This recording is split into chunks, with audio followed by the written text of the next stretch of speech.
What is going on, everyone? Welcome to the channel A to Z. Today we are going way back, all the way to the very beginning of one of the greatest anime franchises to ever grace this planet, Dragon Ball.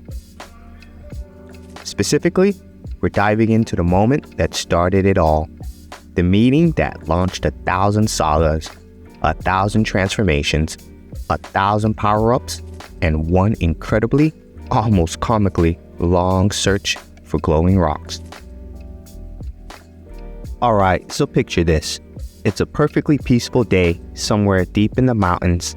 Birds are chirping, the trees are full and green, the air is clean, and somewhere in the middle of absolute nowhere, a small boy with a monkey tail is casually dragging a fish roughly the size of a school bus back to his house. Like that is the most normal thing in the world. Because for Goku, it genuinely is completely normal. At this point in his life, Goku operates on a pretty simple routine. He lives alone in a tiny house tucked away deep in the forest, far from any kind of civilization. He fishes, he trains, he eats, and I cannot stress this enough, he eats a lot. And then he sleeps. This is the full extent of his daily life. His entire social circle consists of exactly one person. His late grandpa Gohan, who raised him from infancy and before passing away, left him with one very special heirloom, a mysterious glowing orange ball with 4 stars on it. Goku keeps it proudly displayed on his shelf, and he calls it Grandpa. Yes, he named the Dragon Ball after his deceased grandfather. We are already off to a great start. So Goku is just going about his day, hauling his enormous fish home, when out of absolutely nowhere, crash. Car comes flying out of the tree line and runs him clean over. Full speed, Goku goes airborne, the car screeches to a halt, and for a brief moment, everything goes quiet. Now, a normal kid in that situation would probably be crying, screaming, in shock, or simply not breathing anymore.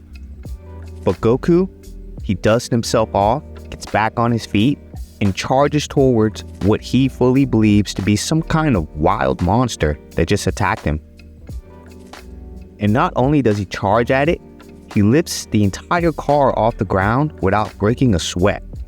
It's our very first real glimpse at just how extraordinary Saiyan strength actually is, even in a child. Inside the car, Bulma is understandably losing her mind. She was absolutely certain she had just ended this kid's life, and now he's sprinting at her full speed. In a panic, she pulls out a pistol and starts firing. Multiple shots connect, and they barely register. Goku winces, looks down at himself, and seems more confused than hurt. Now, I know Saiyans are built differently. Come on, he's a little kid. His power level couldn't have been more than 25. The average human has a power level of 3 to 5. A handgun should have done at least something. Yet, there he stands, just mildly annoyed. It's that moment that forces Bulma to finally step out of the car and actually face him.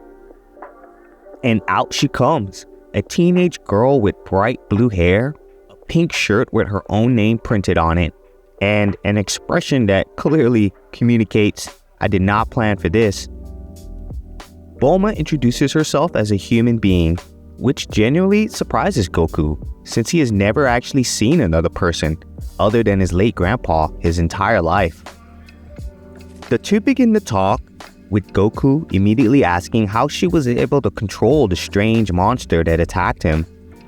Bulma has to explain, patiently, that it's called a car. Goku's eyes light up a little.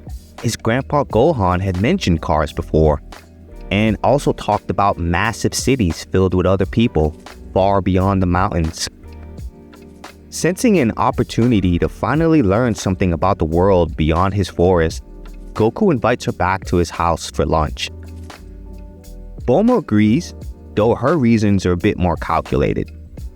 Her radar is telling her there's a Dragon Ball very close by, and she has a strong suspicion that this weird, incredibly strong kid with a tail might just have it. And this is where things start to get really interesting.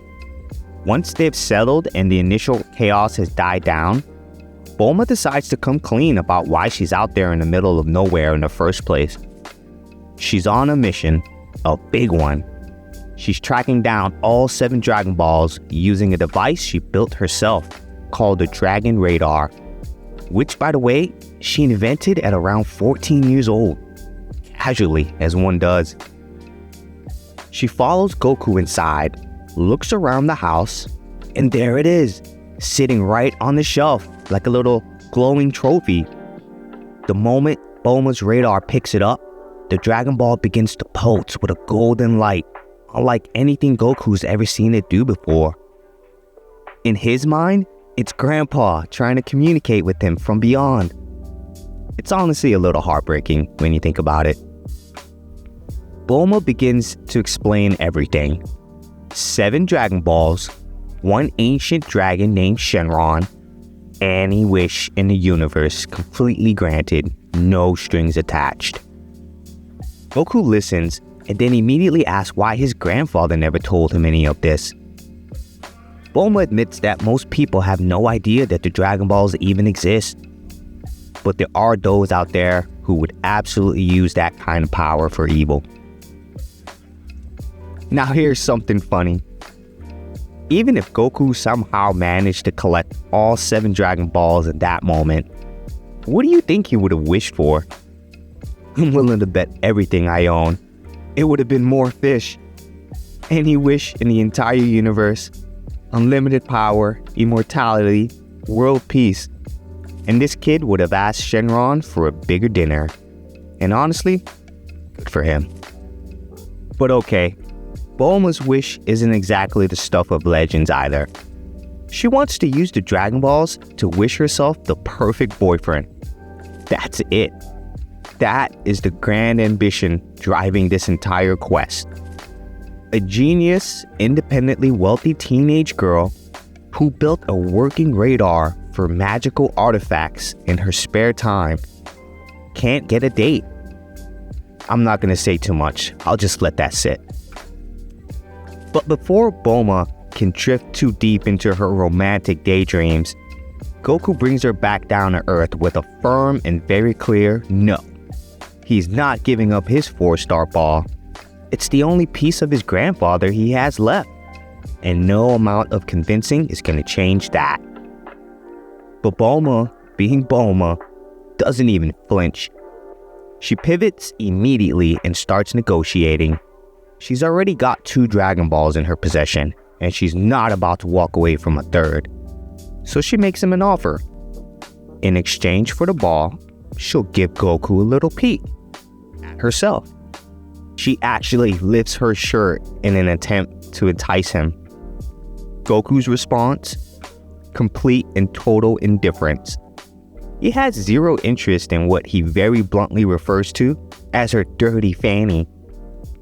The delivery is so matter-of-fact that it genuinely catches Bulma off guard, and she absolutely erupts, calling him a rude little boy, which is fair. But again, Bulma pivots.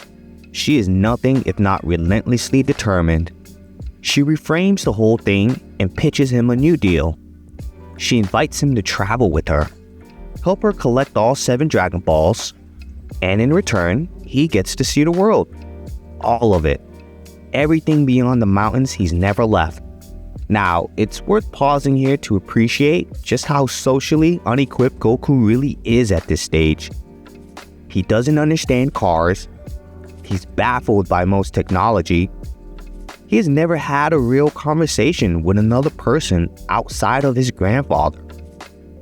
His entire understanding of the world comes from one old man living in isolation. And yes, despite all of that, or maybe because of it, there's something deeply endearing about him. He's not stupid.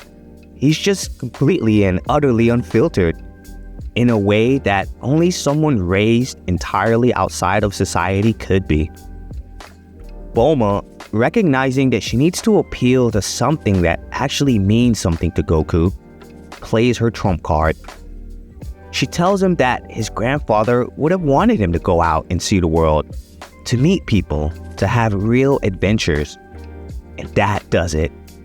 Something about that lands, and Goku agrees to go. Bulma can barely contain herself. She didn't just get another Dragon Ball. She accidentally recruited one of the most physically powerful beings on the planet as her own personal bodyguard. A very strong, very loyal, and deeply naive child who will follow her into almost any danger without a second thought. And just like that, the most iconic duo in anime history takes its very first step. I'm talking about the very first time Goku, our tiny, clueless, monkey-tailed protagonist, crosses paths with a girl named Bulma. And I'll warn you right now, it does not go smoothly at all. Not even a little bit. So sit back, because we are getting into it. What's genuinely brilliant about this first meeting is how efficiently it does the work of establishing who these two people are at their core. Bulma is sharp, ambitious, resourceful, and more than a little self-centered. But she's also full of life and genuine excitement. She's the one who opens the door to the wider world for Goku.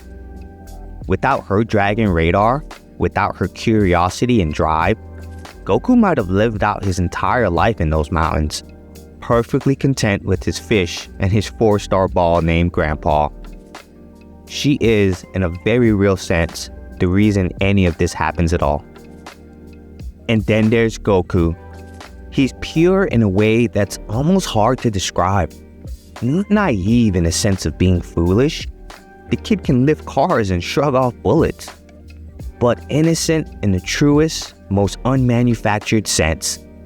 He has no greed, no agenda, no understanding of social norms or expectations. He's essentially the most powerful child in the world with absolutely zero context for how civilization works. Everything is new. Everything is worth exploring. He approaches the world with a kind of wide-eyed wonder that never really leaves him, even as he grows up and the stakes get astronomically higher. Together, they just work. One brings the brain, the ambition, and the plan. The other brings the muscle, the heart, and absolutely no filter whatsoever. The comedy practically writes itself, and yet underneath all of it, there's a genuine warmth to their dynamic that's hard not to root for. Episode 1 of Dragon Ball is doing something that a lot of first episodes fail to do. It sets the tone perfectly and makes you want to immediately keep watching. It's fun and a little strange, but it's also surprisingly charming. And it introduces two characters who, even decades later, remain fan favorites all around the world. The franchise has grown into something almost incomprehensibly massive since then. But it all traces back to this single moment. A car crash in the mountains, a glowing orange ball, and the possibility of wishing for anything in the universe. If you enjoyed this breakdown and you want to see more Dragon Ball content on this channel, hit that like button, subscribe if you're new, and drop a comment down below letting me know just how strong do you think Goku actually was at this point in the story. Do you think his power level was above or below 25? And I'll see you in the next one. Peace.